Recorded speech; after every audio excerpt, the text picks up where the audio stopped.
ठीक है, मैं शाम तक आ जाऊंगा। भाविक,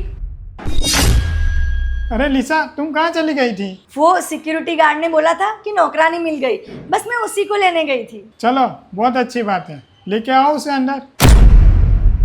अरे तू वहाँ पे क्यों छुप गई थी? वो मैम साहब, मैं वहाँ कुछ ढूंढ रही थी। ठीक है, कोई बात नहीं, चल अब अंदर चल। वो दीदी, क्या हुआ, काम नहीं करना है क्या? नहीं नहीं, करना है। तो चल अंदर, चल चल। फाइनली भाविक, हमें काम वाली मिल गई। हाँ, लेकिन तुमने उसे समझा दिया ना कि घर में क्या क्या काम करना है। एक काम वाली घर के पैसे चुरा के जाती थी, एक काम वाली बर्तन चुरा के जाती थी, उसको बोलना कि ऐसा नहीं करे। और उसके साथ वो झोला या कुछ बैग लेके आती है ना, तो उसे बोलना कि बाहर ही रखे, घर में लेके ना आए। अच्छा हुआ मुझे तुमने याद दिला दिया, मैं अभी उसे बता देती हूँ। गुंजन, गुंजन, गुंजन बाहर आना जरा। क्या हुआ? ये काम वाली को कुछ सुनाई नहीं दे रहा है, कुछ जवाब ही नहीं दे रही है। पता नहीं क्या हो गया इसे, मैं अभी देख के आती हूँ।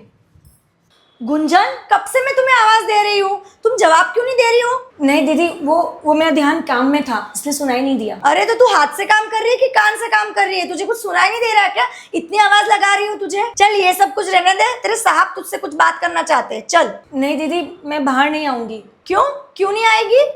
वो दीदी, आप मुझे यही काम बता दो ना। मतलब तू पूरा दिन किचन में ही काम करेगी क्या? घर में और जगह काम नहीं है क्या? चल तो अभी मेरे साथ चल, चल दीदी, चल। दीदी सुनिए तो। गुंजन, तुम यहाँ मेरे घर में क्या कर रही हो?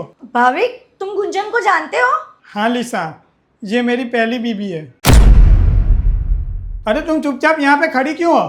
बता, तुम यहाँ कैसे पहुंची और ये तुम्हारी हालत कैसे हुई? क्या बताऊं भाविक, तुमसे अलग होने के बाद जितने भी पैसे मैंने एलिमनी के लिए थे, उससे मैंने राहुल से शादी कर ली। बाद में मुझे एहसास हुआ कि वो इंसान मेरे लिए बना ही नहीं था। उसने मुझसे कभी प्यार किया ही नहीं था।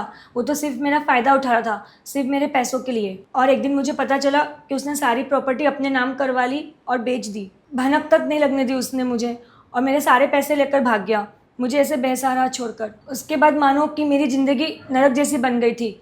माँ बाप, दोस्त और तुम्हारे पास भी मैं वापस नहीं आ सकती थी, क्योंकि किसी से मदद मांगने की हिम्मत मुझ में बची ही नहीं थी। मुझे समझ में आ गया भाविक, ये मेरे कर्मों का ही नतीजा है, जो मैंने तुम्हारे साथ गलत किया था। उसके बाद मेरा पेट पालने के लिए मैं ये काम करने लगी। मुझे नहीं पता था कि मेरी ज़िंदगी फिर से तुम्हारे सामने यूँ लाकर खड़ा कर देगी। एक मिनट भाविक, तुमने अपनी पहली शादी के बारे में मुझे क्यों नहीं बताया? लिसा देखो, मैं मेरी जिंदगी के पास को फिर से याद करना नहीं चाहता था। मैंने तुम्हें उतनी ही बात बताई जितना तुम्हें जानना जरूरी था।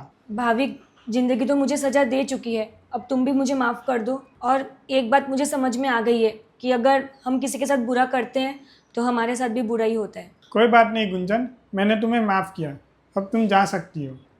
रुको गुंजन, देखो भाविक, मैं भी नहीं चाहती कि गुंजन यहाँ रुके, लेकिन जिंदगी ने इसे सज़ा दे दी है, तो हम कौन होते हैं और इसे सज़ा देने वाले? और मैं नहीं चाहती कि इसके साथ और गलत हो। देखो गुंजन, मैं यहाँ पर तो तुम्हें काम नहीं दे सकती, लेकिन मेरे फ्रेंड का घर है, तुम वहाँ पर जॉब कर सकती हो, ठीक है? और लाइफ में आगे बढ़ना। ठीक है दीदी, आपका बहुत बहुत शुक्रिया।